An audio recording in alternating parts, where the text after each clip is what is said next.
అసలు బ్రిటిషర్స్ 190 ఏళ్ళు మన దేశాన్ని పరిపాలించారు. కానీ ఫస్ట్ బ్రిటిష్ ప్రైవేట్ కంపెనీ ద్వారా మనల్ని రూల్ చేయడం స్టార్ట్ చేశారు, దేశం కాదు అని. సిరాజుద్దౌలా ఎవరైతే రూలర్ ఉన్నారో ఆయన జనరల్, మిలిటరీ జనరల్ మీర్ జాఫర్ అని చెప్పేసి. ఇటువైపు బ్రిటిష్ ఈస్ట్ ఇండియా కంపెనీకి చెందిన రాబర్ట్ క్లైవ్ అని ఆర్మీ జనరల్. ఆయన ఏం చేశాడు, మీర్ జాఫర్ ని కొనేశాడు. ఈ కొనేయడం వల్ల మీర్ జాఫర్ ఏం చేశాడంటే యుద్ధ రంగంలో 3,000 మంది 50,000 మందిని చంపేశారు. అంటే మీర్ జాఫర్ ఆ వెధవ పని చెయ్యకపోతే మన హిస్టరీ ఇంకోలా. మనకు స్వాతంత్రం రావాలి అని ఎక్కువ విగరస్ గా ఎప్పుడు స్టార్ట్ అయింది? మొదటిసారిగా ఒక ఇండియన్ ఐడెంటిటీ కనిపించడము 1857 రివోల్ట్ లోనే జరిగింది. చాలా మంది historians first war of Indian independence కూడా అంటారు. చాలా మంది గాంధీ గారి వల్ల మనకి స్వతంత్రం వచ్చింది అంటారు. గాంధీ గారి పాత్ర చాలా పెద్దది, అందులో సందేహము 1% కూడా లేదు. కాకపోతే నిజంగా ఏషియంట్ వేదిక్ కల్చర్ ఏదైతే ఉందో మనకి ఎడ్యుకేషన్ సిస్టమ్ని కూడా మార్చేశారు బ్రిటిష్ వాళ్ళు ఏం చేశారంటే సొసైటీని డివైడ్ చేశారు. ఎలా అంటే బ్రిటిష్ గవర్నమెంట్ కోసం నువ్వు పని చేస్తున్నావు అంటే నువ్వు సోషలీ అప్పర్ క్లాస్, నువ్వు బ్రిటిష్ గవర్నమెంట్కి పని చేయట్లేదు అంటే నువ్వు ఎంత పెద్ద పని చేసినా నువ్వు లో క్లాస్. మనం ఉద్యోగం కోసం పుట్టలేదు, ఉద్యోగం మన మైండ్లో వెయ్యబడింది. గాంధీ గారు భగత్ సింగ్ గారిని కాపాడొచ్చు, బట్ స్టిల్ గాంధీ గారు హెల్ప్ చేయలేదు, ఎందుకు? It is not Gandhi who killed Bhagat Singh, it is the capitalist who killed the Bhagat Singh. అయితే చాలా మంది చదువుకున్న వాళ్ళు ఇప్పటికీ సుభాష్ చంద్రబోస్ గారిని బాగా ఇష్టపడుతూ ఉంటారు. రీజన్ ఏంటి? హిట్లర్ గారిని కలిసిన తర్వాత హిట్లర్ గారిని ఏమన్నారంటే, నాకు నువ్వు సైన్యాన్ని ఇస్తే నేను బ్రిటిష్ వాళ్ళని ఓడించి నా దేశానికి ఇండిపెండెన్స్ తీసుకొచ్చిన తర్వాత నేను మళ్ళీ నీ దగ్గరకు వస్తాను. తను హిట్లర్ దాన్ని అడుగుతాడు, అదేంటి నీ దేశం ఇండిపెండెన్స్ అయిపోయిన తర్వాత నేను అక్కడే ఉండి పరిపాలిస్తాను అని అనాలి, కానీ నువ్వు వచ్చేస్తా అంటున్నావు అంటే పరిపాలన అన్న ఆలోచన కాదు, స్వతంత్రం. ముందుగా ప్రేక్షకులందరికీ స్వాతంత్ర దినోత్సవ శుభాకాంక్షలు. Happy independence day. Yes, 79 years of independence. నిజంగా మీకు, నాకు, మొత్తం భారతీయులందరికీ independence day, freedom fighters and అక్కడ జరిగిన కాన్స్పిరసీస్, కాన్ఫ్లిక్ట్స్ అన్నీ తెలుసా? తెలుసుకోవాల్సిన బాధ్యత మనకుంది. Because we are proud Indians. And 79 years of independence, 79 ఏళ్ళ నుంచి మనం స్వేచ్ఛా వాయువులు పీలుస్తున్నాము అంటే దానికి కారణం ఫ్రీడమ్ ఫైటర్స్. నిజంగానే ఇండిపెండెన్స్ వచ్చిందా అనే విషయాలు చాలా క్లియర్గా, చాలా స్పష్టంగా మాట్లాడడానికి ఒక వ్యక్తి వచ్చారు. అసలు he is the right person. And మన అందరికీ తెలుసు మేజర్ ఒబ్రాయ్ సార్. ఆయన్ని ఇండిపెండెన్స్ డే గురించి, బ్రిటిషర్స్ పరిపాలన గురించి అండ్ అలాగే మన ఫ్రీడమ్ ఫైటర్స్ గురించి తెలుసుకునే ప్రయత్నం చేద్దాం. డెఫినెట్లీ ఫుల్ వీడియో కంపల్సరీ చూడండి. నమస్తే సార్. నమస్తే మ్యామ్, ఎలా ఉన్నారు? All good, all good. Happy independence day. Thank you very much ma'am. Happy independence day to you and Jai Hind to all your viewers. అసలు నిజంగా చిన్నపిల్లలు ఇండిపెండెన్స్ డే అనగానే, చిన్నపిల్లలు, సాఫ్ట్వేర్ ఇంజనీర్స్ ఎవరైనా హాలిడే అని ఫిక్స్ అయిపోతూ ఉంటారు, పబ్లిక్ హాలిడే. అసలు నిజంగా మనం ఇండిపెండెన్స్ డేని ఎలా సెలబ్రేట్ చేసుకోవాలి? ఫస్ట్ ఆఫ్ ఆల్ అసలు ఇండిపెండెన్స్ డే అంటే ఏంటి అన్న విషయము పిల్లలకి చెప్పాలి. స్కూల్ పిల్లలకి, కాలేజ్ పిల్లలకి. అంటే celebration, yes, independence day is a day to celebrate. At the same time మన కంట్రీ ఈరోజు పార్టీషన్ కూడా అయింది. సో చాలామంది హిస్టారియన్స్ దీన్ని ఇండిపెండెన్స్ డే కాకుండా పార్టీషన్ డే అని కూడా అంటారు.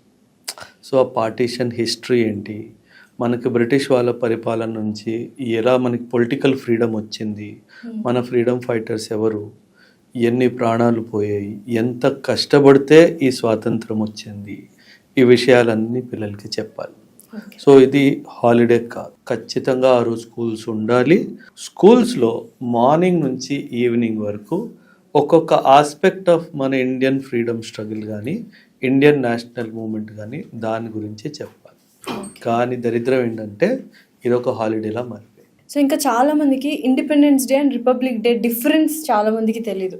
అసలు ఏంటి difference? Ma'am, actually independence day ఏంటంటే బ్రిటిష్ వాళ్ళ పరిపాలన అయిపోయి మన పరిపాలన మనం చేసుకున్నాం. అంటే డెమోక్రసీ వచ్చింది, మనకి వాళ్ళ నుంచే ఫ్రీడమ్ వచ్చింది.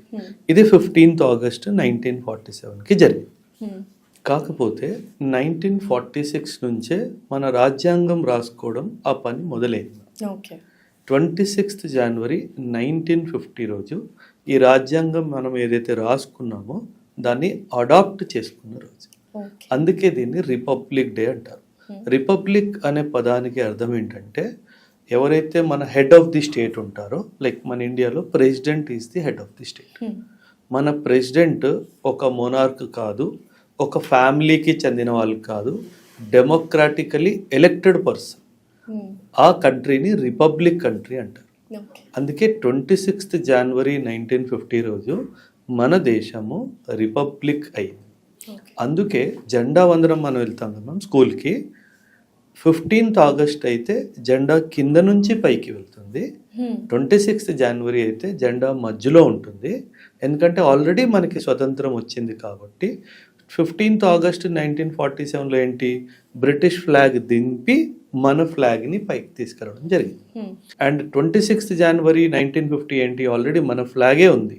సో దాన్ని హాఫ్ మాస్ట్ నుంచి పైకి తీసుకు. సో అందుకే రిపబ్లిక్ డేని అన్ఫ్లరింగ్ అంటారు. రిపబ్లిక్ డే ఫ్లాగ్ని ఏదైతే తీస్తారో దాన్ని అన్ఫ్లరింగ్ అంటారు. అండ్ 15th ఆగస్ట్ దాన్ని హాయిస్టింగ్ అంటారు. అందుకే ఈ రెండు పదాలు తేడా. ఇవన్నీ విషయాలు పిల్లలకి చెప్పాలి. అంటే ఏమైపోతుందంటే మ్యామ్, పిల్లలకి అంటే నేను బాధ్యత లేదు అని నేను అనట్లేదు మ్యామ్. కాకపోతే మనకు స్వతంత్రం ఎలా వచ్చిందో దాని విలువ ఏంటో, మనం ఎంత పోరాడితే స్వతంత్రం వచ్చిందో, ఎన్ని ప్రాణాలు పోతే స్వతంత్రం వచ్చిందో పిల్లలకి తెలియదు. పిల్లలే కాదు, పెద్దవాళ్ళకు కూడా చాలా మందికి తెలియదు. అంటే we belong to a generation 1950 తర్వాత ఎవరైతే పుట్టారో వాళ్ళకి దీని గురించి అంత అవగాహన లేదు. మీరు ఒక విషయం గమనించారో లేదో మ్యామ్, మీ పేరెంట్స్ కానీ మా పేరెంట్స్ కానీ వీళ్ళు ఏ జనరేషన్కి బిలాంగ్ అయ్యారంటే అంత రిసోర్సెస్ లేవు. అందుకే వాళ్ళలో మీకు న్యాచురల్గా జాగ్రత్త కనిపిస్తుంది.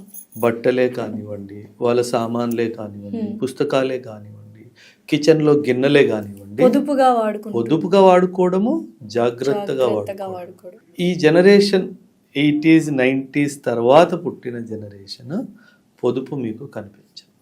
Probably 80s generation is the last generation. వాళ్ళలో కొంచెమైన రిఫ్లెక్షన్, ఇది మనం జాగ్రత్త, ఇది మన వస్తువు, మన చైల్డ్హుడ్ లో చూసుంటాం. అందుకే ఇవాళ రేపు పిల్లలు, ఎందుకంటే ఇప్పుడు ప్లెంటీ చాలా ఉంది కాబట్టి ఆ జాగ్రత్త పోయి. అందుకే మన ఇళ్లలో పాత టేబుల్స్ కానీ పాత మంచాలు కానీ వాటిని జాగ్రత్తగా ఉంచారు కాబట్టి జాగ్రత్తగా. ఇప్పుడు ఏమనుకుంటాం మనము, ఏముంది లేదు పడేసి కొత్త రిపేర్ అనే ఆప్షన్ ఉంది అని మర్చిపోయి రిపేర్ ఒకటి, జాగ్రత్తగా పెట్టుకోవడం. అంటే ఇదంతా హిస్టరీ నుంచి వస్తుంది. అయితే ఇప్పుడు ఇండిపెండెన్స్ డే కాబట్టి మనకు before independence day, after independence day, during independence day గురించి మాట్లాడుకుందాం. 3 సెగ్మెంట్స్. సో ఫస్ట్ది, అసలు బ్రిటిషర్స్ 190 ఏళ్ళు మన దేశాన్ని పరిపాలించారు. 1 కాదు 2 కాదు, 190 ఏళ్ళు. కానీ ఫస్ట్ స్టార్ట్ అయింది ఒక కంపెనీ ద్వారా, బ్రిటిష్ ప్రైవేట్ కంపెనీ ద్వారా మనల్ని రూల్ చేయడం స్టార్ట్ చేశారు, దేశం కాదు అని. ఎలా స్టార్ట్ అయింది? అంత బలహీనంగా ఉండేవాళ్ళమా మనం ఇండియాలో? అంటే బలహీనత కాదు మ్యామ్, ఐకమత్యం. అంటే 1757లో బ్రిటిష్ ఈస్ట్ ఇండియా కంపెనీ అనే ప్రైవేట్ కంపెనీ, మీరు అన్నట్టుగా ఒక ప్రైవేట్ కంపెనీ 1757లో కోల్కతా దగ్గర ఉన్న మన రాజుతో, సిరాజుద్దౌలా, ఆయనతో బ్యాటిల్ ఆఫ్ ప్లాసీ అని ఫైట్ చేశాము 1757లో. ఆయనని ఓడించి మన మీద పరిపాలన స్టార్ట్. 1757 నుంచి 1857 వరకు మన భారతదేశం అంటే ఒక దేశము ఒక ప్రైవేట్ కంపెనీ కింద ఉంది. కంపెనీ పరిపాలించింది దేశాన్ని. అది చాలా దురదృష్టం.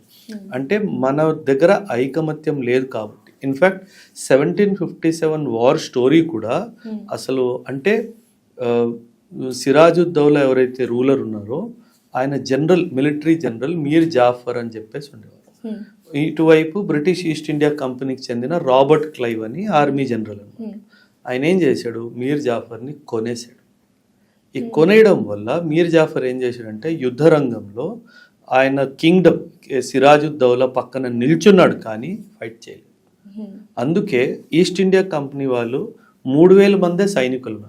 సిరాజుద్దౌలా సైన్యము 50,000. 3,000 మంది 50,000 మందిని చంపేశారు. బికాస్ ఆయన అటువైపు ఉండడం ఆయన అటువైపు ఉండి పోరాడలేదు, అంటే ఉన్నాను అని చూపించాడు. దీనిని మీర్ జాఫర్ని హిస్టరీలో బిగ్గెస్ట్ ట్రైటర్ అని చెప్తారు. అంటే మీర్ జాఫర్ ఆ వెధవ పని చెయ్యకపోతే మన హిస్టరీ ఇంకోలా ఉంది. సో 1757 నుంచి 1857 దాదాపు 100 ఏళ్ళు ఈస్ట్ ఇండియా కంపెనీ మన మీద పరిపాలన. సో 100 ఏళ్ళ తర్వాత 1857 రివోల్ట్ అనేది వచ్చింది. అది ఎందుకు ఫెయిల్ అయింది? అంటే ఫెయిల్ ఎందుకు అయింది అంటే మ్యామ్, మేజర్గా అప్పటి వరకు ఒక నేషనలిజం అన్న డైమెన్షన్ లేదు. ఎలా అంటే మరాఠా వాళ్ళు మరాఠా కింగ్డమ్ నాది, మద్రాస్ వాళ్ళు మద్రాస్ నాది, నార్దర్న్ కింగ్డమ్ వాళ్ళు నార్దర్న్ కింగ్డమ్ మాది అన్నట్టుగా. ఇన్ఫ్యాక్ట్ మహారాజా రంజిత్ సింగ్ 1799 నుంచి 1839 వరకు ఆయన పరిపాలన 40 ఇయర్స్. హిస్టరీ ఏమంటుందంటే మహారాజా రంజిత్ సింగ్ దగ్గర ఏషియా సెకండ్ లార్జెస్ట్ ఆర్మీ ఉంది. ఆయన తలుచుకుంటే ఒక్కొక్క బ్రిటిషర్స్ని పిట్టల్ని కాల్చినట్టు కాల్చి పారేసేవాడు. కాకపోతే నాకెందుకు అని అనుకున్నారు. ఎందుకంటే Maratha is a southern Kingdom, western Kingdom, Madras is a southern Kingdom, నాకెందుకు అంటే ఆ ఐకమత్యం లేకపోవడం కానీ. అండ్ మేబీ మహారాజా రంజిత్ సింగ్ అనిపించవచ్చు, నా వైపు రాలేదు కదా, నా వైపు వచ్చినప్పుడు చూద్దాము, నేను ఎందుకు అన్నెసెసరీ బ్రిటిషర్స్కి నేను ఉన్నాను అని చెప్పడం. అప్పుడు నా దేశం అనే ఫీల్ చాలా దేశం అనే రాజ్యం మోర్ ఇంపార్టెంట్. అప్పట్లో మనము ఇప్పుడు ఒక ఐడెంటిటీ ఆఫ్ ఇండియా ఎలాగైతే ఇప్పుడు ఉందో అప్పట్లో లేదు. అందుకనే లోకల్ రాజులు వాళ్ళ రాజకీయాలు కాబట్టి. ఇన్ఫాక్ట్ బ్రిటిష్ వాళ్ళు చేసింది ఏంటి మ్యామ్, ఒకళ్ళ మీద ఒకళ్ళని డివైడ్ అండ్ రూల్ అంటారు. ఆ డివైడ్ అండ్ రూల్ ని చాలా బ్యూటిఫుల్ గా చేసి లాస్ట్ వరకు. ఇన్ఫాక్ట్ మ్యామ్, మీరు I don't know how much you studied history, British east India company మన దేశం అంతటిని కన్సాలిడేట్ చేసి బ్రిటిష్ వాళ్ళ చేతిలో పెట్టి. This is what exactly happened. అప్పుడు బ్రిటిష్ వాళ్ళు 1857 రివోల్ట్ మీరు అన్నట్టుగా అప్పటి నుంచి 1947. సో యాక్చువల్గా చూస్తే బ్రిటిష్ కంట్రీ పరిపాలన ఇండియా మీద 90 సంవత్సరాలు మాత్రం, కానీ బ్రిటిష్ ఈస్ట్ ఇండియా కంపెనీ పరిపాలన మాత్రం 100 సంవత్సరాలు. మ్యామ్ చాలా కరప్షన్ జరిగింది. ఒక అంచనా ప్రకారము 1757 నుంచి 1857 మధ్యలో బ్రిటిష్ ఈస్ట్ ఇండియా కంపెనీ వాళ్ళు ఈ రోజు 8 ట్రిలియన్ ఇండియన్ రూపీస్ అంత డబ్బు, ఎంతో బంగారము, ఎంతో సిల్వరు, డైమండ్స్, జ్యువెలరీస్ ఇవన్నీ తీసుకెళ్ళి. సో నిజంగానే అప్పుడు India is the richest country in the nation, అంటే ఇన్ ద వరల్డ్ 100%. అసలు ఒక్క 1% కూడా ఇందులో డౌట్ లేదు. మ్యామ్, రాబర్ట్ క్లైవ్ పేరు నేను తీసుకున్నాను కదా, ఒక స్టోరీ ఉంది మ్యామ్. రాబర్ట్ క్లైవ్ ఏమంటాడంటే, రాబర్ట్ క్లైవ్ కోల్కతాని లూట్ చేసుకొని 3 షిప్పులు నిండుగా బంగారం ఇంగ్లాండ్ తీసుకెళ్తాడు. 3 షిప్స్ అంటే అవి సాధారణమైన షిప్పులు కూడా కాదు, పెద్ద పెద్ద షిప్స్లో 3 షిప్పులు నిండుగా బంగారం తీసుకెళ్ళాడు. అప్పుడు బ్రిటిష్ పార్లమెంట్లో ఆయన గురించి మాట్లాడినప్పుడు, ఏ దేశాన్ని నువ్వు లూట్ చేసుకొని తీసుకొచ్చావంటే, ఒక దేశం కాదు, ఒక రాజ్యం కాదు, ఒక నగరం నుంచి తెచ్చారు. అంటే ఒక అంచనా వాళ్ళు వేసుకున్నారు, ఒక నగరంలో ఇంత బంగారం, ఇంత వాల్యూస్ ఉన్నాయి అంటే ఆ దేశంలో ఎంత డబ్బు అక్కడ మొదలై. యాక్చువల్లీ శశి థరూర్ గారు కూడా ఒక వీడియోలో చెప్పడం జరిగింది, మొత్తం బంగారం ట్రెజరీ అంతా ఇండియా నుంచి తీసుకెళ్లారు. అవును మ్యామ్, శశి థరూర్ గారు చాలా బుక్స్ రాశారు, ఇండియన్ నేషనల్ మూవ్మెంట్ మీద కానీ, ఇండియా బ్రిటిష్ రూల్ మీద కానీ చాలా బుక్స్ రాశారు. ఆయన చాలా స్పష్టంగా ఒక్కొక్క విషయము, అంటే ఎలా మన ఎకానమీని వీళ్ళు నాశనం చేశారు. తనే కాదు మ్యామ్, హిస్టారికలీ దాదాబాయి నౌరోజీ గారు drain of wealth, Indian wealth, ఆ కాన్సెప్ట్ మీద బ్రెయిన్ డ్రెయిన్ కూడా మాట్లాడారు, drain of wealth from India అని కూడా మాట్లాడారు. చాలా విషయాలు చెప్పారు మ్యామ్. డబ్బే కాదు, బంగారమే కాదు. ఇన్ఫ్యాక్ట్ బ్రిటిష్ వాళ్ళు ఇంకో వెధవ పని చేసేవాళ్ళు మ్యామ్. ఎలా అంటే మన ఇండియన్స్ని బానిసలుగా తీసుకెళ్ళేవారు. అంటే వీళ్ళు బానిసల్ని చాలా తెలివిగా, ఎందుకంటే అప్పట్లో స్లేవరీ ఉంది కాబట్టి మన ఇండియన్ మేల్స్ని ఎస్పెషలీ స్లేవ్స్ లాగా తీసుకెళ్ళేవారు. దాన్ని ఇండెంచర్డ్ లేబర్ అంటారు. తీసుకెళ్ళి బ్రిటన్కి తీసుకెళ్ళలేదు మ్యామ్, వీళ్ళ కాలనీస్ వేరే వేరే కాలనీస్ ఎక్కడైతే ఉండేవో అక్కడ ఇండియన్ స్లేవ్స్ని వాడేవారు. వీళ్ళ వీళ్ళు వీళ్ళు తెలివి చూడండి మ్యామ్. నేను లోకల్స్ని స్లేవ్గా వాడాను అనుకోండి, రివోల్ట్ అయ్యే అవకాశం. సో నేనేం చేస్తాను, బయట నుంచి తీసుకొస్తాను, లోకల్గా పనిచేస్తాను. వీళ్ళు ఇదే పని చేశారు. ఇండియా నుంచి స్లేవ్స్ ఆఫ్రికాకి వెళ్ళారు, ఇండియా నుంచి స్లేవ్స్ని శ్రీలంకకి కూడా తీసుకెళ్ళారు. అక్కడ టీ ప్లాంటేషన్స్లో కానీ కాఫీ ప్లాంటేషన్స్లో కానీ వీళ్ళని ఇండెంచర్డ్ లేబర్ అంటే ఎలా అంటే జీతాలు అట్లా ఏం లేదు, పొద్దునుంచి సాయంత్రం దాకా పని చేయించుకోవాలా, జస్ట్ నీకు ఎంత అవసరమో అంతే ఫుడ్ పెట్టాలా, వాటర్ ఇవ్వాలా, నెక్స్ట్ డే మళ్ళీ పని. ఒక మెడికల్ లేదు, ఒక సోషల్ సెక్యూరిటీ లేదు, ఒక హెల్త్ కవర్ లేదు, ఏమీ లేదు. అంటే లిటరలీ బానిసల్లాగా వాడుకున్నారు. అందుకే ఇంగ్లీష్లో ఒక సామెత ఉంది, beneath every castle there is a grave అని చెప్పేసి. ఈరోజు బ్రిటిష్ వాళ్ళ ఇల్లు చాలా పెద్ద పెద్ద ఇల్లులు. ఆ ప్రాబబ్ ఏమంటుందంటే ఆ కాసల్ కింద మా గ్రేవ్స్ ఉన్నాయి. So beneath every castle there is a grave అని చెప్పేసి. సో అది మన పూర్వీకులు చేసిన త్యాగం.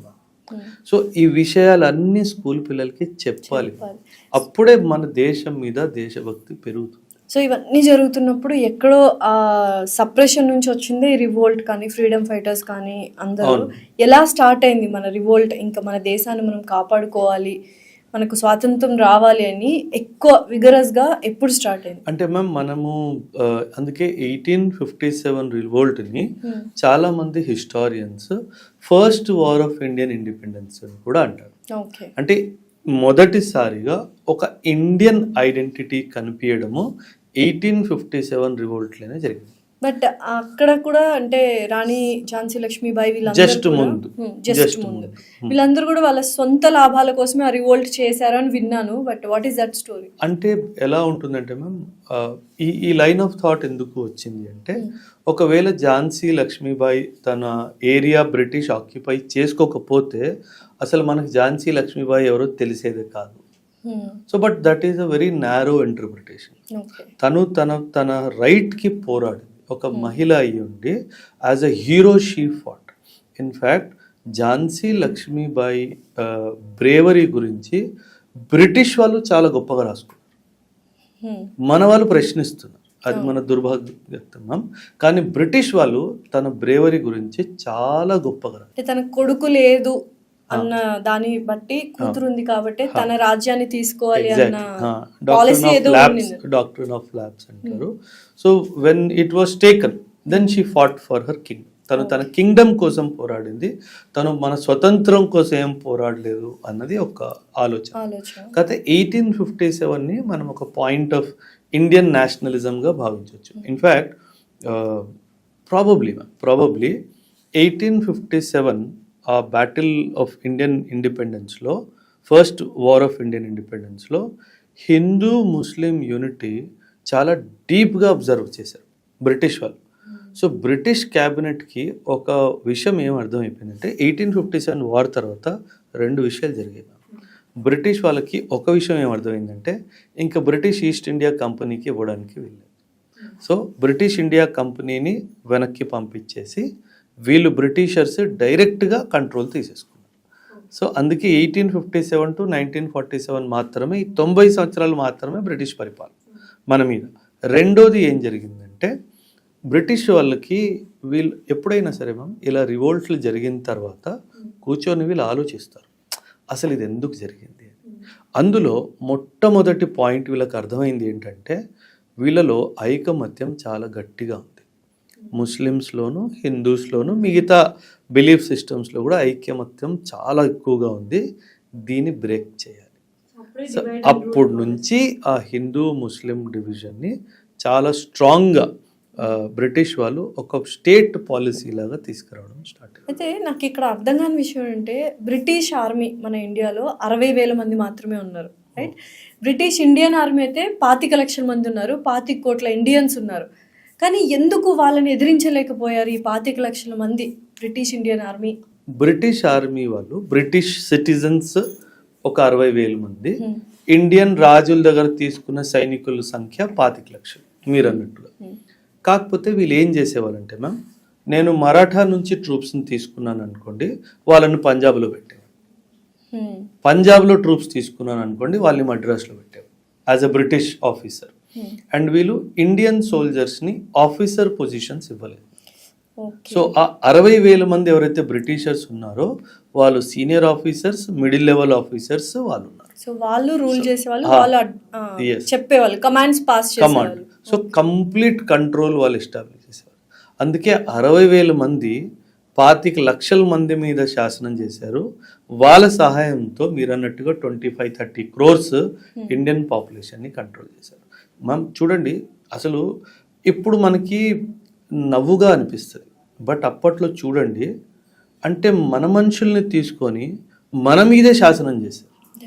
అంటే ఎంత దరిద్రం మ్యామ్ అసలు. అంటే ఈ రోజుల్లో ఊహించలేదు. అప్పట్లో 100 సంవత్సరాలు జరిగింది. ఏంటి ఒక అమాయకత్వమా, భారతీయుల్లో ఉన్న అమాయకత్వం కాదు మ్యామ్, ఐకమత్యం లేకపోవడం. ఇన్ఫ్యాక్ట్ ఆ తర్వాతనే మ్యామ్ చాలా మంది గాంధీ గారి వల్ల మనకి స్వతంత్రం వచ్చింది అంటారు.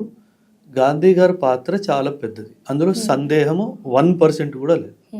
కాకపోతే ఆయన వల్లే వచ్చింది అని చెప్పడం కూడా ముమ్మాటికి తప్పు. నిజంగానే, అంటే మీరు అన్నట్టు ఈ పాడ్కాస్ట్ చేసే ముందు కొంచెం డిస్కషన్స్ జరిగిన తర్వాత నాకు అర్థమైంది ఏంటంటే, గాంధీ గారి వల్ల మాత్రమే ఇండిపెండెన్స్ రాలేదు. There are some other leaders who sacrificed their life. కానీ గాంధీ గారిని ఎందుకో నెగటివ్ నోషన్లో కొంతమంది చూస్తుంటారు. Why is it? అంటే నెగటివ్గా అంటే నెగటివ్ అని కాదు మ్యామ్. గాంధీ గారు కొన్ని విషయాల్లో తను ఎలా అంటే హిందూ ముస్లిం యూనిటీగా ఉండాలి తన ఆలోచన. నాన్ వైలెన్స్ రెండో ఆలోచన. కాకపోతే మొదటి ఆలోచన వల్ల చాలా మందికి ఇబ్బంది వచ్చేది. ఎందుకంటే మొహమ్మద్ అలీ జిన్నా ఆయన సెంటర్ స్టేజ్లోకి వచ్చిన తర్వాత ఇంకా ముస్లిమ్స్ సెపరేట్ అయిపోతారు, పాకిస్తాన్ అయిపోతుంది అన్న ఆలోచన స్టార్ట్ అయిన తర్వాత కూడా గాంధీ గారు వద్దు, ఇదొద్దు, మన దేశము మనం అందరం కలిసిమెలిసి ఉండాలి ఆయన ఆలోచన. సో ఇక్కడ గాంధీ గారి మీద చాలా ప్రశ్నలు వచ్చాయన్నమాట. అంటే ఎక్కడో గాంధీ గారు ఆ కమ్యూనిటీ వాళ్ళని అపీజ్ చేస్తున్నారు. అపీజ్ అంటే ఇప్పుడు చిన్నపిల్లలు మారాన్ చేస్తే మనము వాళ్ళు అడిగింది ఇచ్చేస్తాం, అలా ఎక్కువ బుజ్జగిచ్చేస్తున్నారు అన్న ఆలోచన గాంధీ గారి మీద వచ్చింది. అసలు ఇండియా పాకిస్తాన్ విడిపోవడానికి ఎవరి దేశం వాళ్ళు అవ్వడానికి కూడా గాంధీ గారు ఒక రకంగా కారణం, నెహ్రూ గారు ఒక రకంగా కారణం అని అంటూ ఉంటారు. కలిసి ఉంటే బాగుండేది. అంటే ఇమాజినేషన్ కూడా డిఫికల్ట్. కలిసి ఉంటే అంటే it is difficult to imagine. ఎందుకంటే మనం గత 90 సంవత్సరాల నుంచి వాళ్ళని ఒక శత్రు దేశం లాగే చూస్తున్నాం. సో వాళ్ళు మనతో కలిసి ఉండడము మనకి ఆలోచనలు కూడా రావట్లేదు అంటే బ్రిటిష్ వాళ్ళు 1857లో ఎంత స్ట్రాంగ్గా పనిచేసి ఉండాలి. సో మన దేశానికి చెందిన వాళ్ళ మీద మనకే ద్వేషం వచ్చినట్టు 90 సంవత్సరాలు చేసి పార్టీషన్ చేసి వదిలేశారు. సో దానివల్ల ఏమవుతుంది, వీళ్ళిద్దరు కొట్టుకొని చావాలి. అది అందుకే నేను చెప్పాను కదా, ఈ విషయాలన్నీ పిల్లలకి చెప్పాలి. మనం చెప్పట్లేదు. మనం సౌత్ ఈస్ట్ ఏషియన్ కంట్రీస్కి, వియత్నాంకి కానీ, కొరియాకి కానీ, జపాన్కి కానీ మీరు వెళ్తే అక్కడ వాళ్ళ స్కూల్లో చిన్న పిల్లల్ని అడిగినా సరే వాళ్ళు హిస్టరీ మొత్తం చెప్తారు. మన దగ్గర ఆ ట్రెడిషన్ లేదు, పోయింది మ్యామ్. మేబీ 50s 60s వరకే ఉందేమో, ఆ తర్వాత ఆ ట్రెడిషన్ని మళ్ళీ తిరిగి తీసుకొని రావాలి. ఖచ్చితంగా హిస్టరీ అనే సబ్జెక్ట్ని ఒక కంపల్సరీ సబ్జెక్ట్ లాగా ఒక ఏజ్ వరకు పెట్టాలి. అప్పుడే మన పిల్లలకి తెలుసు. అయితే దేశభక్తి ఒకప్పట్లో చాలా ఉండే, చాలా మంది ప్రాణత్యాగం చేశారు, ఎవ్రీథింగ్. అంటే మనం ఊహకు కూడా అందదు అటువంటి. కానీ ఇప్పుడు ఆ దేశభక్తి ఒక ఆర్మీ పీపుల్లోనే, మీలాంటి సోల్జర్స్లోనే చూస్తూ ఉన్నాము. ఎందుకు తగ్గిందంటారు ఆ దేశభక్తి? అంటే ఏమవుతుందంటే మ్యామ్, ఓన్లీ ఆర్మీకే దేశభక్తి ఉంది అని నేను అనుకోను.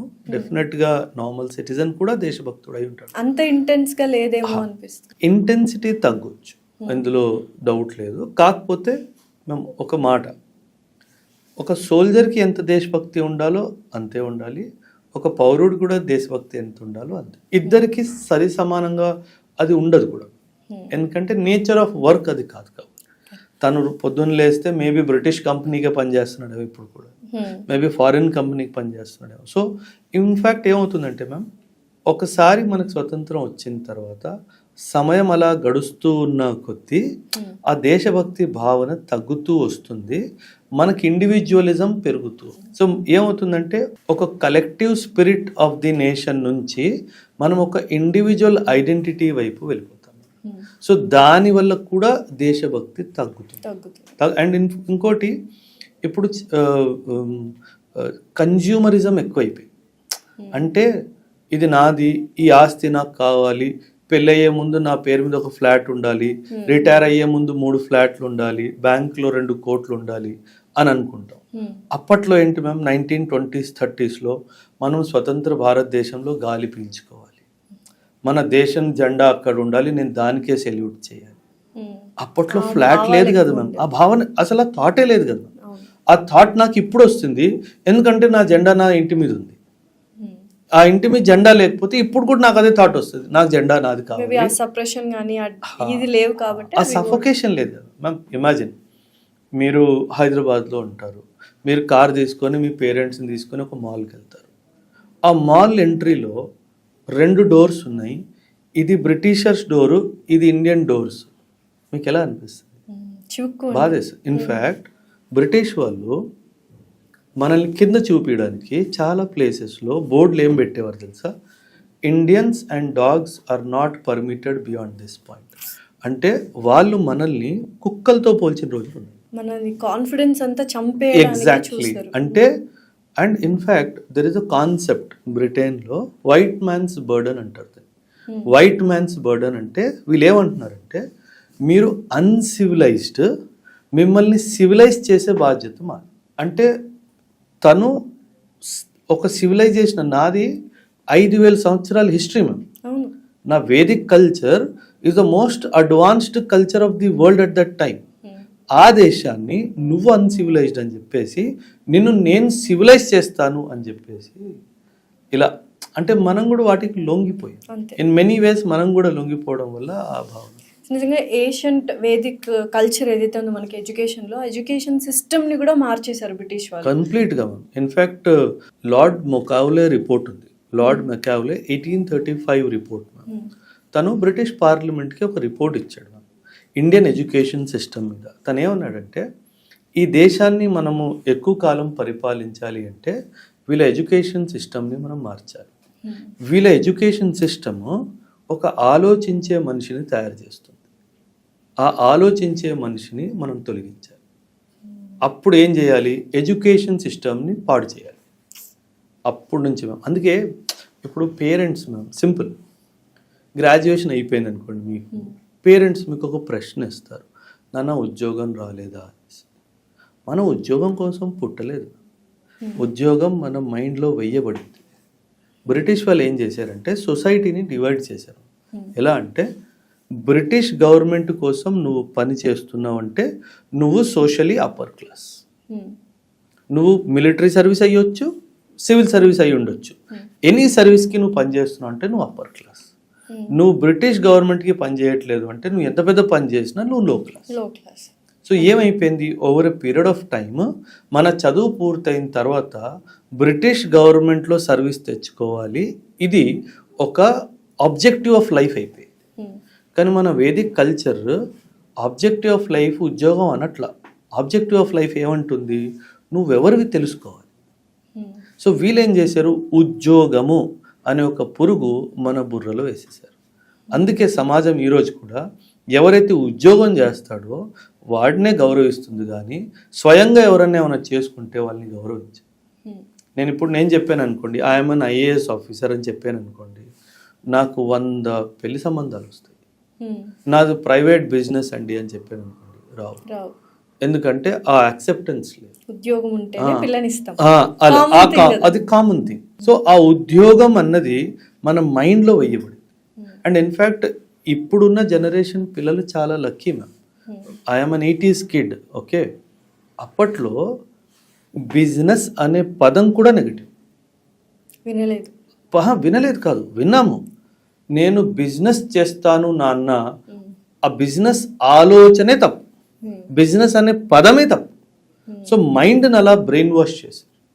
సో అలా మన మైండ్ని వీళ్ళు 200 years ఒక విధంగా కంట్రోల్ చేశారు, వాళ్ళు వెళ్ళిపోయిన తర్వాత ఇంకో విధంగా కంట్రోల్. అయితే బ్రిటిషర్స్ చేసిన మంచి పని ఏదైనా ఉంది అంటే రైల్వేస్ ఇచ్చి వెళ్ళడము అని అంటారు. అంటే అప్పట్లో అంటే 55,000 కిలోమీటర్స్ రైల్వేస్ వాళ్ళు వేశారు. ఇన్ని ఇయర్స్ తర్వాత కూడా ఆఫ్టర్ 17 years మహా అయితే 68,000 కిలోమీటర్సే మనం వేసుకోగలిగాం అన్నట్టుగా చెప్పారు. మనము దీన్ని హిస్టరీ పర్స్పెక్టివ్లో చూడాలి. రైల్వే మన మంచి కోసం వేయలేదు, వాళ్ళు గూడ్స్ ట్రెజర్స్ తీసుకెళ్ళడానికి వేసుకున్నారు. ఎగ్జాక్ట్లీ. వీళ్ళు ఏం చేశారంటే మ్యామ్, రైల్వేని ఒక ఇన్స్ట్రుమెంట్లా వాడుకున్నారు. స్టీమ్ ఇంజిన్ కనుక్కోవడం జరిగింది ఇంగ్లాండ్లో, ఆ స్టీమ్ ఇంజిన్ ఇక్కడ రావడం జరిగింది. ఆ స్టీమ్ ఇంజిన్ ద్వారా రూరల్ ఏరియాస్ నుంచి పోర్ట్ వరకు సామాను వెళ్ళాలి. సో రైల్వే ట్రాక్స్ వేయడం జరిగింది. షిప్ వరకు ట్రైన్లో వెళ్ళాలి, అక్కడి నుంచి షిప్లో వెళ్ళాలి. సో వాళ్ళ అవసరం కోసం తయారు చేసుకున్నారు, కానీ దాంతో మన దేశం ఏదో బాగుపడిపోవాలన్న ఉద్దేశంతో అయితే చేయలేదు. నెట్వర్క్ తయారు చేసుకున్నారు. ఇప్పుడు ఇండెంచెడ్ లేబర్ మ్యామ్, బాండెడ్ లేబర్. ఇప్పుడు మీరు ఇల్లు కట్టుకోవాలి మ్యామ్, ఇల్లు కట్టుకోవాలంటే మేస్త్రికి రోజుకి 3,000 ఇవ్వాలి, మేస్త్రి కింద పార మనిషికి 2,000 1,800 ఇవ్వాలి. అదే మీ ఇంట్లో స్లేవ్స్ ఉంటే ఏ డబ్బు ఇవ్వాల్సిన అవసరం. సో మీరు ఒక్క బిల్డింగ్ ఎందుకు 10 బిల్డింగ్లు కూడా కట్టచ్చు. సో అదే లెక్క ప్రకారంగా వీళ్ళు అన్ని వేల కిలోమీటర్లు మీరు అన్నట్టుగా కట్టారు, కానీ దాని వెనుక కూడా దురుద్దేశమే ఉంది. సో ఇప్పుడు మనం ఫ్రీడమ్ ఫైటర్స్ గురించి మాట్లాడుకుంటే గాంధీ గారు కావచ్చు, సుభాష్ చంద్రబోస్ గారు కావచ్చు, భగత్ సింగ్, వీళ్ళందరికీ అందరికీ ఒక్కొక్క అభిప్రాయం ఉంది వీళ్ళ మీద. అసలు నిజంగా మనకు ఇంత స్వాతంత్రం తీసుకొచ్చిన గాంధీని చంపడం ఏంటి అనేది చాలామందికి ప్రశ్నార్థకం. అసలు గాడ్సే ఎందుకు చంపాల్సి వచ్చింది? చంపాల్సి వచ్చింది అని కాదు మ్యామ్, ఐడియాలజికల్ డిఫరెన్స్. గాడ్సే తను ఒక హిందుత్వ ఐడియాలజీ మనిషి. Gandhi was also staunch Hindu only ma'am. కాకపోతే గాంధీ గారు ఎక్కడో అంటే తప్పు అని నేను అనలేను మ్యామ్, నేను చాలా చిన్నవాడిని. గాంధీ గారు ఎక్కడో ఒక రాంగ్ మెసేజ్ ఇచ్చేశారు. రాంగ్ మెసేజ్ ఎలా అంటే హిందూ ముస్లిం యూనిటీ మీద ఒక రాంగ్ మెసేజ్ వెళ్ళింది. అంటే హిందూస్కి అప్పట్లో ఏమనిపించిందంటే ఈ గాంధీ గారు వల్లనే ముస్లిమ్స్ ఇలా ప్రవర్తిస్తున్నారు, ఈయనని అడ్డు పెట్టుకొనే ఇలా చేస్తున్నారు. ఇన్ఫ్యాక్ట్ ఇండిపెండెన్స్ అప్పుడు మ్యామ్ మన ఈ విషయం చాలా మందికి తెలీదు, మీ పాడ్కాస్ట్ ద్వారా ఇలా ఈ విషయం తెలియాలి. ఇండిపెండెన్స్ అప్పుడు మన మిలిటరీ డివిజన్ కూడా అయింది. అప్పట్లో బ్రిటిష్ ఆర్మీ కదా, బ్రిటిష్ ఇండియన్ ఆర్మీ కదా. సో ఈ బ్రిటిష్ ఇండియన్ ఆర్మీ డివిజన్ అయింది. ఈ డివిజన్లో అప్పట్లో 75 కోట్లు పాకిస్తాన్ వాళ్ళకి ఇవ్వాలి, 20 కోట్లు వెంటనే ఇచ్చేసాము, 55 కోట్లు ఇంకా ఇవ్వాలి. ఈ 55 కోట్లు తొందరగా ఇచ్చేయండి అని గాంధీ గారు పొలిటికల్ ప్రెషర్ క్రియేట్ చేయడం స్టార్ట్ చేశారు. సో ఈ పొలిటికల్ ప్రెషర్ వల్ల చాలామంది దీన్ని తప్పుగా అనుకున్నారు. గాంధీ గారు ఏంటంటే మేబీ నేను అనుకుంటున్నాను, ఇది నేను ఒక గెస్ చేస్తున్నాను, ఈ డబ్బు తొందరగా ఇచ్చేస్తే మేబీ వాళ్ళు కూడా డెవలప్ అవుతారు, ఆ డెవలప్మెంట్ అయితే మన వైపు తప్పు కన్నేసుకొని చూడరు అన్న ఉద్దేశంతో ఆయన చెప్పుకుంటారు. 75 కోట్లు అప్పట్లోనే అంటే ఇప్పుడు ఒకవేళ మనం చూసుకున్నట్లయితే ఇంచుమించు ఎన్ని కోట్లు ఇచ్చినట్టు? 1,00,000 కోట్ల పైన అవుతుంది. 1947లో 75 కోట్లు అంటే ఇన్ఫ్లేషన్ మనం 2% పెట్టుకున్నది ఎక్కడికో వెళ్ళి. ఎవరెవరు అపోజ్ చేశారు సార్ ఈ ఐడియాలజీ? అంటే ఎవరెవరు అని కాదు ma'am, almost every Indian opposed. ఎందుకు ఇవ్వాలి మనం డబ్బు వాళ్ళకి అన్న ఆలోచన. కాకపోతే ఇది డివిజన్ జరిగింది. డబ్బు ఇవ్వడం న్యాయం, ఎందుకంటే ఆ డివిజన్ జరిగింది. మనకి 175 కోట్లు వచ్చింది, వాళ్ళకి 75 కోట్లు ఇవ్వాలి అని వచ్చింది. సో 20 ఇచ్చేసాం, 55 ఇవ్వడంలో కొంచెం మన కండిషన్ కూడా బాగాలేదు, ఎకనామిక్ కండిషన్ బాగాలేదు. సో ఆ డిలేలో ఈయన కొంచెం ఎక్కువ చేయడం వల్ల. అండ్ ఖిలాఫత్ మూమెంట్ కూడా జరిగింది. ఖిలాఫత్ మూమెంట్ అంటే ఓటోమన్ ఎంపైర్, ఇప్పుడు టర్కీ ఉంది కదా, అప్పట్లో ఓటోమన్ ఎంపైర్ అనమాట. ఫస్ట్ వరల్డ్ వార్ తర్వాత ఓటోమన్ ఎంపైర్ని బ్రిటిష్ వాళ్ళు తొక్కేశారు. సో మళ్ళీ ఆ ఓటోమన్ ఎంపైర్ని తిరిగి తీసుకురావాలి. ఈ Ottoman empire is basically Arabic, అంటే ముస్లిం ఇస్లామిక్ ఎంపైర్, క్యాలిఫేట్ అనుకోవచ్చు మీరు.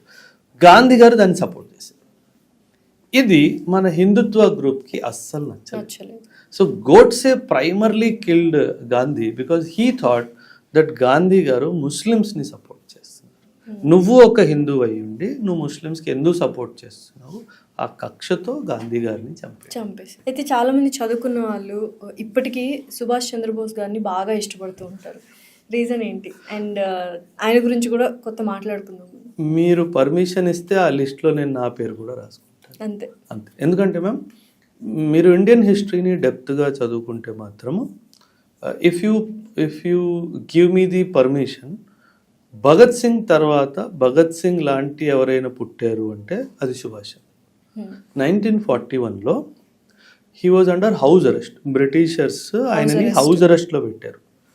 కాల్కటా నుంచి ఎస్కేప్ అయ్యారు మ్యామ్, ఆఫ్ఘనిస్తాన్కి చేరుకున్నాడు. అంటే తను దేశాలు ఎలా మారుస్తున్నాడో నేను చెప్తాను వినండి, ఎలా జరుగుతుంది అసలు.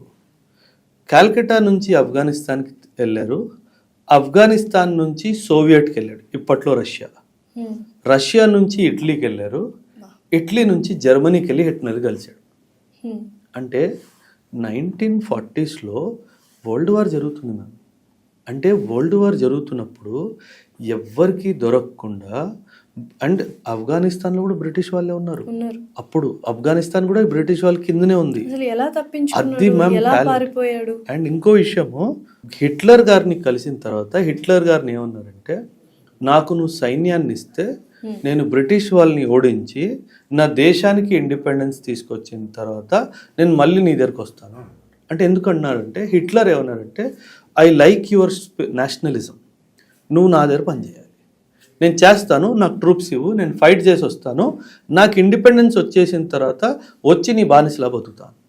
అంటే తను హిట్లర్ దాన్ని అడుగుతాడు, అదేంటి నీ దేశం ఇండిపెండెన్స్ అయిపోయిన తర్వాత నేను అక్కడే ఉండి పరిపాలిస్తాను అని అనాలి, కానీ నువ్వు వచ్చేస్తా అంటున్నావు. అంటే పరిపాలన నా ఆలోచన కాదు, స్వతంత్రం నా ఆలోచన. అంటే ఎంత మనము 10 రూపాయలు ఇస్తే తిరిగి 100 రూపాయలు ఎక్స్పెక్ట్ చేస్తాం. ఇప్పుడు అధికారం కోసం ఎంత పాకులాడుతున్నారో చూస్తున్నాం రాజకీయాల్లో, కానీ ఎనీవేర్ మ్యామ్, ఎనీవేర్. ఒక చిన్న కంపెనీలో కూడా అంతే. సరే, అంత పెద్ద మనసు. అంటే నా దేశానికి స్వతంత్రం తేవడం మాత్రమే నా ఆలోచన, ఆ తర్వాత నాకు ఎటువంటి ఆకాంక్షలు లేదు. And Subhash Chandrabose is not a normal man ma'am. He cleared the civil services conducted by the Britishers and he was one of the toppers. And వదిలేశాడు. ఇది ఏమన్నాడు తెలుసా, ఇది గ్లోరిఫైడ్ క్లర్క్, ఇది బానిసత్వమైన ఉద్యోగము, నేను చేయను. So see the thought process.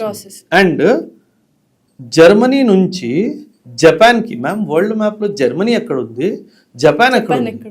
Germany నుంచి జపాన్కి సబ్మరీన్లో వచ్చాడు. అండ్ సముద్రం మధ్యలో జర్మన్ సబ్మరీన్ నుంచి జాపనీస్ సబ్మరీన్కి షిఫ్ట్ అయ్యి చిట్టగాంగ్ వెళ్ళిపోయాడు. ఇది మ్యామ్. అంటే ఇది మన దేశం. సుభాష్ చంద్రబోస్ అంటే చాలా గ్రేట్నెస్ మ్యామ్. అంటే మనము చాలా అర్థం చేసుకోవాలి. మనం లైఫ్లో చిన్న చిన్న ప్రాబ్లమ్స్లో గివప్ చేసేస్తాం.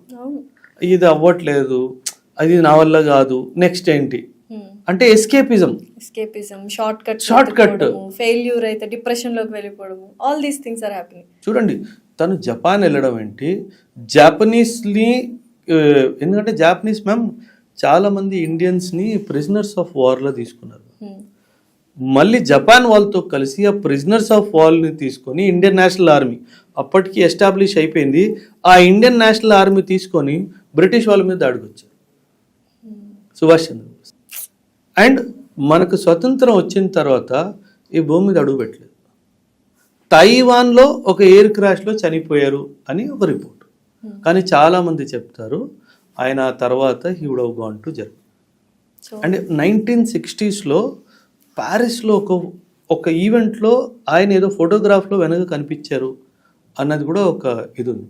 అంటే మిస్టరీ అంటే అదృశ్యం అయిపోయారు అంతే, చనిపోయినట్టు కూడా తెలియదు, ప్రూఫ్ లేదు. సుభాష్ చంద్రబోస్ గారి మరణము biggest mystery in the modern world history. అసలు ఆయన నిజంగానే చనిపోయారా, ఆ తైవాన్లో ఎయిర్ క్రాష్లో ఆయన ఏరోప్లేన్లో ఉన్నారా లేదా ఎవరికి తెలియదు. అలా క్రియేట్ చేసి జర్మనీ వెళ్ళిపోయారో లేదు అయి ఉండొచ్చు. ఇందాక భగత్ సింగ్ గారి గురించి మాట్లాడాం కదా, అసలు నిజంగానే ఒక టైంలో గాంధీ గారు భగత్ సింగ్ గారిని కాపాడగలే సామర్థ్యము గాంధీ గారికి ఉంది. ఒక మాట చెప్తే ఆయన జైలు నుంచి వచ్చేసేవాళ్ళు, బట్ స్టిల్ గాంధీ గారు హెల్ప్ చేయలేదు. ఎందుకు? అంటే మ్యామ్ నేను కూడా కాలేజ్లో ఉన్నప్పుడు నేను కూడా ఇదే ఆలోచనతో ఉండేవాడిని. కానీ it is not Gandhi who killed Bhagat Singh, it is the capitalist who killed the Bhagat Singh. Ideology ma'am please అర్థం చేసుకోండి. భగత్ సింగ్ socialism, socialism, Hindustan republic association socialism. తనేమంటారంటే క్లాస్లెస్ సొసైటీ. క్యాపిటలిస్ట్ ఏంటి? వాణిజ్యం, డబ్బు. 1927లో FICCI, federation of Indian chamber of commerce of India, FICCI ఇది ఎస్టాబ్లిష్ అయిపోయింది ఇండియాలో 1927. అంటే క్యాపిటలిస్టిక్ రూట్స్ ఇండియాలో 1927లోనే వచ్చేసాయి. అండ్ ఈ FICCI ఎస్టాబ్లిష్ చేసింది గాంధీ గారు రికమెండేషన్ మీదనే, జీడి బిర్లా గారు. సో గాంధీ గారు ఒక విధంగా మనం అనుకోవచ్చు క్యాపిటలిజంని సపోర్ట్ చేశారు, ఒక విధంగా, నాట్ కంప్లీట్లీ, ఒక విధంగా. భగత్ సింగ్ గారు మాత్రము సోషలిజంని సపోర్ట్ చేస్తున్నారు. తను బ్రతికిపోతే ఖచ్చితంగా ఫ్యాన్ బేస్ అంతా సోషలిజం అది అవ్వకుండా ఉండడానికి. సో అందుకని ఖచ్చితంగా గాంధీ గారి వల్లే భగత్ సింగ్ చనిపోయారు అనడానికి లేదు, అదే విధంగా కాదు అని కూడా లేదు. కానీ ఒక మాట చెప్పుంటే ఆయన బయటకు వచ్చేసేవారు. మాట చెప్పడం అని కాదు, ఐర్విన్కి తను చెప్పాడు. లార్డ్ ఐర్విన్ అప్పట్లో బ్రిటిష్ లీడర్ ఇన్ ఇండియా, తనకి చెప్పడం జరిగింది, కానీ తను ఒప్పుకోలేదు. ఎందుకంటే బ్రిటిష్ ఇస్ ఆల్సో క్యాపిటలిజం కదా. So they would support a capitalistic ideology. సోషలిజంని వాళ్ళు సపోర్ట్ చేయరు. ఎందుకంటే అప్పట్లో USSR, సోవియట్ 1920sలో వచ్చేసింది. వాళ్ళు సోషలిస్టులు అండ్ వాళ్ళు బ్రిటిషర్స్కి 100% శత్రువులు. సో ఇక్కడ ఒక మనిషి సోషలిజం అంటున్నారంటే ఆ మనిషిని వదిలే ప్రసక్తే లేదు. So socialism capitalism rivalry Bhagat సింగ్ని చంపేసింది, కానీ గాంధీ గారు కాదు. అయితే ఈ మాట అన్న తర్వాత నాకు ఒకటి గుర్తొచ్చింది, అండ్ మేబీ ఇది కాంట్రవర్సీ క్వశ్చన్ కూడా అవ్వచ్చు. కాంగ్రెస్ పార్టీ ఎక్కడో బ్రిటిష్ వాళ్ళు స్టార్ట్ చేశారు అని విన్నాను. బ్రిటిష్ వాళ్ళు అని అనడానికి లేదు ma'am. Allan Octavian Hume, AO Hume అని చెప్పేసి 1885లో ఇండియన్ నేషనల్ కాంగ్రెస్ స్థాపించడం జరిగింది. ఈ AO హ్యూమ్ ఎవరైతే ఉన్నారో తను ఎవరో కాదు, బ్రిటిష్ సివిల్ సర్వెంట్. సో ఆ పక్షంలో తీసుకుంటే మీరు అన్న స్టేట్మెంట్ కరెక్ట్. ఇన్ఫ్యాక్ట్ ఒక థియరీ ఉంది మ్యామ్, అంటే పిల్లలు కూడా చదువుతారు, మేము హిస్టరీలో నేర్పిస్తాము, సేఫ్టీ వాల్ థియరీ అని చెప్పేసి. 1857లో రివోల్ట్ జరిగింది కదా మ్యామ్. ఈ రివోల్ట్కి ముఖ్యమైన కారణము బ్రిటిష్ వాళ్ళు కనుక్కున్నారు ఏంటంటే, ఒకటి హిందూ ముస్లిం ఐకమత్యం నేను చెప్పాను కదా ఇందాక. రెండో కారణం వాళ్ళు ఏం కనుక్కున్నారంటే, వీళ్ళకి పొలిటికల్గా వాళ్ళ అభిప్రాయాలు చెప్పుకోవడానికి ఏ ప్లాట్ఫామ్ లేదు. సో వీళ్ళకి ఒక పొలిటికల్ ప్లాట్ఫామ్ ఇస్తే ఇది రివోల్ట్ అవ్వదు అని ఒక ఆలోచన. సో ఆ పొలిటికల్ ప్లాట్ఫామ్ ఇవ్వడానికి బ్రిటిష్ వాళ్ళు చెప్తే AO హ్యూమ్ స్టార్ట్ చేసింది ఇండియన్ నేషనల్ కాంగ్రెస్ అని ఒక సేఫ్టీ వాల్ థియరీ. సో అయితే ఇంకొక విషయం ఏంటంటే, అమెరికా అప్పట్లో బ్రిటన్ దేశాన్ని ప్రెషర్ చేసింది ఇండియాకి ఇండిపెండెన్స్ రావాలి అని. ఇందులో అమెరికా స్వార్థం ఏంటి? చాలా పెద్ద స్వార్థం మ్యామ్. 1945 వరల్డ్ వార్ 2 జరిగింది. 1939 నుంచి 1945 6 సంవత్సరాలు వరల్డ్ వార్ 2 జరిగింది. ఈ వరల్డ్ వార్ 2 తర్వాత వరల్డ్ 2 భాగాల్లో విడిపోయింది. ఒకటి క్యాపిటలిస్ట్ బ్లాక్ అంటారు, ఇంకోటి కమ్యూనిస్ట్ బ్లాక్ అంటారు. క్యాపిటలిస్ట్ బ్లాక్ వచ్చేసి అమెరికా నేతృత్వంలో, కమ్యూనిస్ట్ బ్లాక్ వచ్చేసి రష్యా నేతృత్వంలో, అప్పట్లో USSR అనేవాళ్ళు. సో ఒకవైపు క్యాపిటలిజం, ఒకవైపు కమ్యూనిజం. బ్రిటిష్ మన అమెరికన్ వాడి ఆలోచన ఏంటంటే, బ్రిటిష్ మీద ప్రెషర్ ఎందుకు పెట్టాడంటే, India is a big country, India is a big country, నా వల్ల ఇండియాకి ఇండిపెండెన్స్ వచ్చింది అని తెలిస్తే ఇండియా ఖచ్చితంగా నా బ్లాక్కి జాయిన్ అవుతుంది. సో ఇది మనం ఇదేదో దయా కరుణ ఏం కాదు. అండ్ వాళ్ళ ఆ మాస్టర్ ప్లాన్ కూడా 1-2 ఇయర్స్ కాదు, master plan for next 500 years. ఎందుకంటే ఇండియా ఒక క్యాపిటలిస్ట్ కంట్రీలా మారింది అనుకోండి. నేను చెప్పే కదా 1927లో ఆల్రెడీ FICCI ఎస్టాబ్లిష్ అయిపోయింది. ఇండియా క్యాపిటలిస్ట్ కంట్రీ అయిపోతే ఏంటి, మనం ట్రేడ్ చేసుకోవచ్చు. సో ఈ ట్రేడ్ పార్ట్నర్ దొరుకుతాడు, ఐడియాలజికల్ పార్ట్నర్ కూడా దొరుకుతాడు. సో ఆ డైమెన్షన్లో ఇన్ఫ్యాక్ట్ అమెరికన్ గవర్నమెంట్ మీద ma'am 18th 19th early 20th century, 18th century 19th century earlier 20th century, ఈ 3 centuries lot of Sikh community people were settling in America. అమెరికాలో Canada అక్కడ agricultural land ఉండేది. America is very big country size ప్రకారంగా. So ఈ Sikh community పీపుల్ని తీసుకెళ్ళి అక్కడ farming చేయించేవాళ్ళు. సో వీళ్ళు over a period of time వీళ్ళు చాలా పెద్ద ఏమంటారు డబ్బు కలిగిన వాళ్ళు అయిపోయారు. సో వీళ్ళందరూ అమెరికన్ గవర్నమెంట్ మీద ప్రెషర్ పెట్టడం స్టార్ట్ చేశారు, మా దేశానికి ఇండిపెండెన్స్ ఇప్పించు. సో అమెరికా బ్రిటిష్ మీద పెట్టడం మనకు స్వతంత్రం రావడం. కాకపోతే ఇది కంప్లీట్ ఆన్సర్ కాదు. అంటే దానివల్ల మనకి స్వతంత్రం రాలేదు.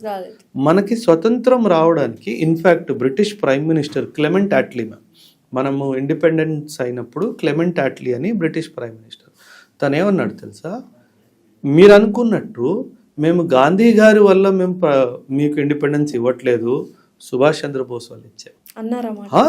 The British prime minister himself told that the independence to India got హేస్టెండ్. అంటే మేము ఎప్పుడో 1950లోనో 1955లో ఇద్దాం అనుకున్నాము, ఈ సుభాష్ చంద్రబోస్ వల్ల మాకు తొందర ఇవ్వాల్సి వచ్చింది. అంటే సుభాష్ చంద్రబోస్ గారు ఇండియన్ నేషనల్ ఆర్మీ అది చేశారు కదా మ్యామ్, అనేది ట్రయల్స్ జరిగాయి మ్యామ్. ఆబ్వియస్లీ మీరు జపాన్ సపోర్ట్ తీసుకొని బ్రిటిష్ ఇండియా మీద అటాక్ చేశారు కదా, ఆ బ్రిటిష్ ఇండియా మీద అటాక్ చేసిన తర్వాత వాళ్ళు ఓడిపోయారు. సో ఆ తర్వాత ఓడిపోయిన తర్వాత కోర్ట్ మార్షల్ అవుతుంది మ్యామ్ అందరికీ, దాన్ని ఐఎన్ఏ ట్రయల్స్ అంటారు. ఈ ఐఎన్ఏ ట్రయల్స్లో చాలా మందికి శిక్షలు పడ్డాయి. అప్పుడు నేషనలిజం స్టార్ట్ అయింది.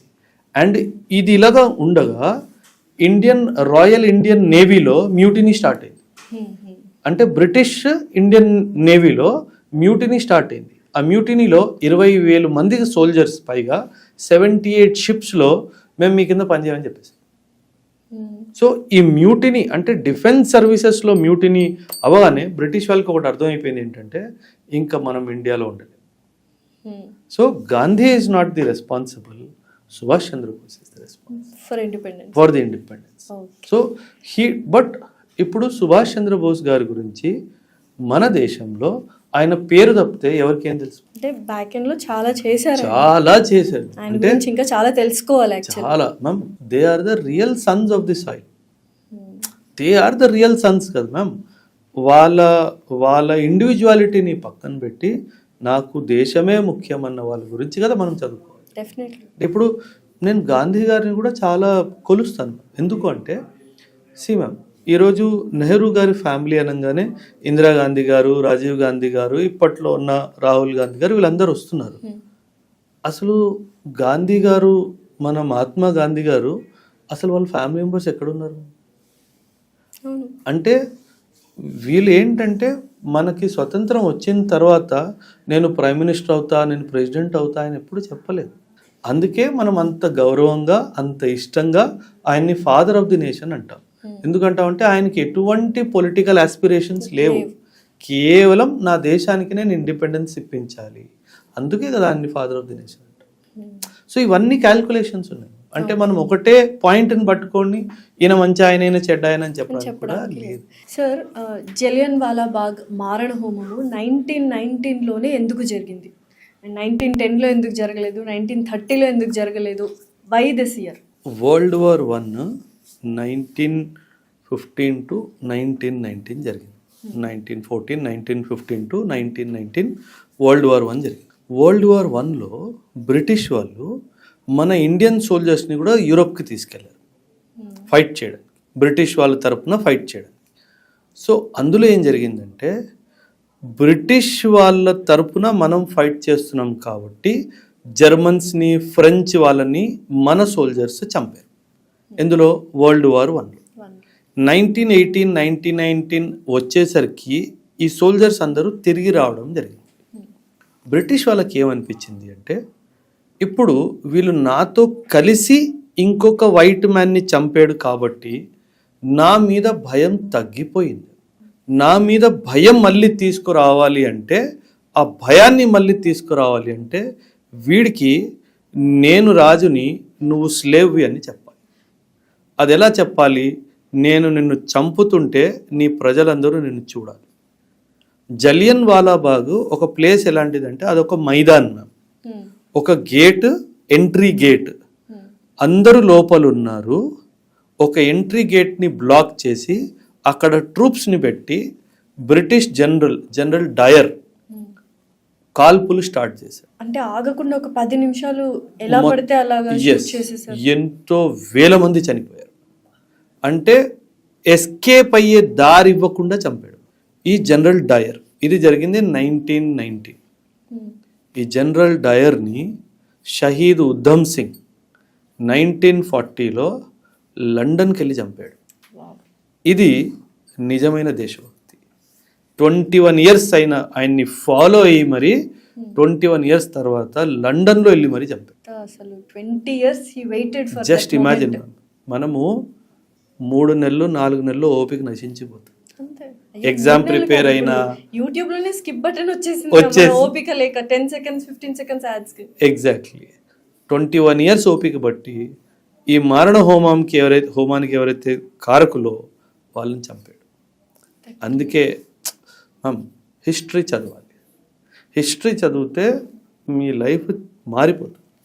చాలా మంది అసలు హిస్టరీ ఎందుకు, దేనికి Boring ఉపయోగము, దేనికి ఉపయోగము, పాతవన్నీ ఎందుకు తవ్వుకోవాలి, పాస్ట్ ఎందుకు మనం గుర్తు చేసుకోవాలి, టెక్నాలజీని వాడుకొని టెక్నాలజీలో అడ్వాన్స్డ్ టెక్నిక్స్ నేర్చుకోవచ్చు కదా అని ఉంటారు. అలాంటి వాళ్ళకి మీరు ఏం చెప్తారు? స్టూడెంట్స్, పేరెంట్స్ అందరూ అలానే ఉన్నారు మ్యామ్. రెండూ ఇంపార్టెంట్. ఒకవైపు హిస్టరీ ఇంపార్టెంట్, ఒకవైపు టెక్నాలజీ. హిస్టరీ చదువుకున్నవాడు టెక్నాలజీ చేసాడు అనుకోండి, బాధ్యతగా ఉంటాడు. ఆటోమేటిక్గా బాధ్యత వచ్చేస్తుంది. సో ఆ బాధ్యత రావాలి అంటే నీకు హిస్టరీ తెలియదు.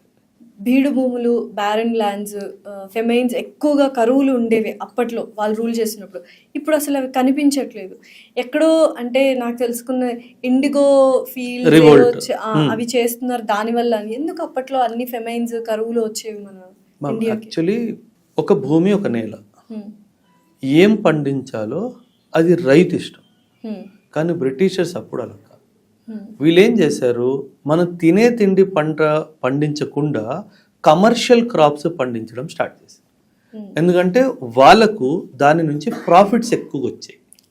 సో దానివల్ల ఏమైంది, ఒక రైతుకి తన భూమి మీద ఏం పండించాలో ఆ స్వేచ్ఛ లేదు. సో ఏం జరుగుతుంది, కమర్షియల్ క్రాప్ మీరు అన్నట్టుగా ఇండిగో అంటే ఒక బ్లూ కలర్ డైమ్, దాన్ని ఇండిగో కలర్ అంటారు. సో ఇలా కమర్షియల్ క్రాప్స్ వల్ల ఫుడ్ క్రాప్స్ తగ్గిపోయాయి. ఫుడ్ క్రాప్స్ ప్రొడక్షన్ తగ్గిపోయింది. దానివల్ల ఫెమైన్ లాంటి సిచ్యువేషన్స్ ఏర్పడ్డాయి. ఇన్ఫ్యాక్ట్ ఒక థియరీ ప్రకారంగా ఈ ఫెమైన్స్ అన్నీ బ్రిటిష్ వాళ్ళు ప్లాన్ చేసినవి అంటారు. అండ్ ఒక్కొక్క ఫెమైన్, బెంగాల్ ఫెమైన్ గురించి మీరు చదివితే మ్యామ్ కొన్ని లక్షల మంది చనిపోయారు. అంటే ఫుడ్ లేక అంటే ఈరోజు ma'am, touch wood, my proud country, ఈరోజు నా దగ్గర బఫర్ స్టాక్ ఉంది. And lakhs of million metric tons అంత బఫర్, అంటే అంత నేలకి సామర్థ్యత ఉంది. కానీ వీళ్ళు ఏం చేశారు, ఫుడ్ క్రాప్ని పక్కన పెట్టించేసి కమర్షియల్ క్రాప్స్ చేయించడం స్టార్ట్ చేశారు. మ్యామ్, ఈ 190 ఇయర్స్ పరిపాలనలో రైతు అనుభవించిన అత్యాచారము అంత ఇంత కాదు. అంటే ఎక్కడ లేని ట్యాక్సెస్ అన్నీ రైతుల మీదనే ఉండేవి, ఎక్కడ లేని ట్యాక్సెస్ అన్ని. అందుకే 1947 అప్పుడు మనం ఒక ప్రతిజ్ఞ తీసుకున్నాం, ఏంటంటే రైతుకు ఎటువంటి ట్యాక్స్ ఉండదు. అందుకే ఈరోజు ఫార్మింగ్కి సంబంధించిన ఏవైనా అలైడ్ యాక్టివిటీస్కి కానీ ఎటువంటి ట్యాక్స్ ఉండదు. అది మనం వాళ్ళకి రీపే చేయడానికి ట్రై చేస్తున్నాం. ఇది మనం అర్థం చేసుకోవాలి. నెక్స్ట్ రిపబ్లిక్ డే గురించి మాట్లాడుకుంటే మనకు ఫస్ట్ గుర్తొచ్చేది అంబేద్కర్ గారు. అవును. కానీ ఏంటి గొడవ అంబేద్కర్ గారికి అండ్ గాంధీజీ గారికి? గొడవ అని కాదు మ్యామ్, ఐడియాలజికల్ డిఫరెన్స్. అంతే. గాంధీ గారు ఏంటంటే he was a staunch Hindu. Ambedkar గారు was not a very supporter of హిందూయిజంని ఆయన డామినేటింగ్ కల్చర్ లాగా చూసేవారు. హిందూయిజం సప్రెస్ చేస్తుంది అని. అండ్ రెండో విషయం ఏంటంటే కాస్ట్ సిస్టమ్ని అంబేద్కర్ గారు అస్సలు ఇష్టపడలేదు. కాస్ట్ సిస్టమ్ని అబాలిష్ చేయాలి అన్నది అంబేద్కర్ గారు ఆలోచన. గాంధీ గారి ఆలోచన ఏంటంటే రిఫార్మ్ చేయాలి, అబాలిష్ చేయాల్సిన అవసరం లేదు, రిఫార్మ్ చేద్దాము అన్నది ఆయన. బట్ ఇప్పుడు చూస్తున్న సొసైటీస్ ప్రకారము మీరు ఏమనుకుంటున్నారు? అబాలిష్ చేస్తే బాగుండేదా, రిఫార్మ్ చేసుంటే బాగుండేది? అబాలిషన్ నేను ఖచ్చితంగా ఈ విషయంలో మాత్రము 100% నేను అంబేద్కర్ గారికి సపోర్ట్ చేస్తాను. ఎందుకంటే ఈ కాస్ట్ సిస్టము మన గాంధీ గారి ఆలోచన ఏంటంటే మ్యామ్, రిఫార్మ్ చేస్తే చాలు, సెపరేట్ అబాలిష్ చేయాల్సిన అవసరం లేదు అన్నది ఆయన ఆలోచన. ఇంకొక విషయం మీద కూడా గాంధీ గారికి అంబేద్కర్ గారికి అభిప్రాయ భేదాలు ఉండేవి. గాంధీ గారు ఎప్పుడు కూడా విలేజ్ సెంట్రిక్ డెవలప్మెంట్ గురించి మాట్లాడేవారు. డెవలప్మెంట్ విలేజ్ నుంచి స్టార్ట్ అవ్వాలి అన్న ఆలోచన గాంధీ గారిది. అంబేద్కర్ గారు ఏమనేవాళ్ళంటే విలేజ్ని కంట్రోల్ చేసేది ల్యాండ్ లార్డ్, ఆ ల్యాండ్ లార్డ్ అప్పర్ కాస్ట్. ఇది తొలిగేంత వరకు విలేజ్లో డెవలప్మెంట్ రావడానికి వీల్లేదు అన్నది అంబేద్కర్ గారి ఆలోచన. అందుకే ఆయన విలేజ్ సెంట్రిక్ కాన్స్టిట్యూషన్ రాయలేదు. అందుకే రాయలేదు, ఎందుకంటే అంబేద్కర్ గారి ఆలోచన ఏంటంటే నువ్వు ఈ కాస్ట్ సిస్టమ్ అబాలిష్ చేయకుండా డెవలప్మెంట్ అంతా అక్కడ కాన్సన్ట్రేట్ చేసేవనుకో, ఇంకా కాస్ట్లో లోవర్గా ఉన్నవాడిని ఇంకా ఘోరంగా తొక్కేస్తారు. ఇంకో విషయం ఏంటంటే అమ్మాయిలు, విమెన్ ఎడ్యుకేషన్, విలేజ్లో హెడ్ మెన్ ఎవరైతే ల్యాండ్ లార్డ్స్ ఉంటారో విమెన్ని ఈక్వల్ ట్రీట్మెంట్ ఇవ్వరు. ఇంకా విమెన్ సబ్జుగేషన్ జరుగుతుంది, అది కాన్స్టిట్యూషనలీ యాజ్ ఎ రైట్ వాళ్ళకి దొరికిపోతుంది అని చెప్పి ఆ ఉద్దేశంతో ఆయన మన రాజ్యాంగము విలేజ్ సెంట్రిక్ రాయలేదు. అందుకే స్వరాజిస్ట్ గవర్నమెంట్ మనకు రావాలి, అంబేద్కర్ గారు దానికి ఒప్పుకోలేదు. అందుకే మన కాన్స్టిట్యూషన్ని అన్గాంధీయన్ ఇన్ నేచర్ అని కూడా అంటారు. Because Ambedkar did not want few things to definitely come. And Ambedkar గారు ఎందుకంటే he was the chairman of the drafting committee. So ఆయన చేతుల్లో ఉంది కాబట్టి ఆయన అది ఒప్పుకోలేదు. 79 ఏళ్ళు అయింది స్వతంత్రం వచ్చి. సో మీ ప్రకారం నిజమైన స్వతంత్రం వచ్చింది అనుకుంటున్నారా? నా ఇండివిజువల్ ఒపీనియన్ నేను ఇస్తాను మ్యామ్. స్వతంత్రం పొలిటికల్గా అయితే 47లోనే వచ్చేసింది, కానీ సోషల్గా ఎకనామిక్గా ఇంకా రాలేదు. సోషల్ అంటే సామాజికంగా కానీ ఆర్థికంగా కానీ ఇంకా రాలేదు, అది రావాలి. ఇన్ఫ్యాక్ట్ ఒక రిపోర్ట్ రీసెంట్గా ఒక రిపోర్ట్ కూడా జారీ అయింది. ఆ రిపోర్ట్ ప్రకారంగా మన ఎకనామిక్ ఇన్ఈక్వాలిటీ అంటే ఆర్థిక ఇన్ఈక్వాలిటీ మన బ్రిటిషర్స్ అప్పుడు ఎంత ఉండేదో దానికంటే ఎక్కువ ఇప్పుడు ఉంది అంటున్నారు. అంటే డబ్బు ఉన్నవాడు ఇంకా బలవంతుడు అవుతున్నాడు, లేనివాడు ఇంకా పేదవాడు అవుతున్నాడు. అంటే just see the figures ma'am. Only 3% of the population of India is holding more than 80% of the wealth. అంటే 3% మంది దగ్గర 80కి పైగా శాతం డబ్బు ఉంది, డబ్బు ఆదాయం వెళ్తుంది. అండ్ బాటమ్ 20 దగ్గర 3% కూడా లేదు. సో ఇన్ఈక్వాలిటీ పెరిగిపోతున్నాం. మనం ఈ ఇన్ఈక్వాలిటీని తగ్గించడానికి ప్రయత్నించాలి. అండ్ సోషల్గా కూడా సామాజికంగా కూడా కొన్ని బాధ్యతలు మనము యాజ్ ఎ కంట్రీ కానీ as a citizen of this country కానీ అవన్నీ నెరవేర్చిన రోజు ఖచ్చితంగా మన దేశం నిజమైన స్వాతంత్రం వచ్చింది అని నేను భావిస్తాను. సో ఈ సిస్టమ్ మీరు ఏదైతే చెప్తున్నారో అది మారుతుందంటారా? అంటే మేము పొలిటికల్ సైన్స్లో ఒక కాన్సెప్ట్ గురించి మాట్లాడతాం, యూటోపియన్ సొసైటీ. అంటే అంతా బాగా ఉంది, ఫస్ట్ క్లాస్. అది అసాధ్యం. ఏ సమాజంలో అయినా పైన కింద విషయాలు అవుతాయి. సో ఖచ్చితంగా 100% అయితే క్లీన్ అవ్వదు, but it will take time. Acceptable లిమిట్స్లో రావడానికి కూడా టైం పడుతుంది. సో ఎస్, ఇవాళ నిజంగా ఈ పాడ్కాస్ట్ ప్రతి ఒక్క ఇండియన్, ప్రతి ఒక్క స్టూడెంట్ కంపల్సరీ చూడాలి. Because as you told, independence day రావడానికి అండ్ ఇండిపెండెన్స్ అవ్వడానికి మన దేశం చాలామంది సాక్రిఫైస్ ఉంది. డెఫినెట్లీ మనం గుర్తు చేసుకోవాలి. And thanks for giving your wonderful time Oberoi sir. Thank you very much ma'am. And Jai Hind to all your viewers. Jai Hind.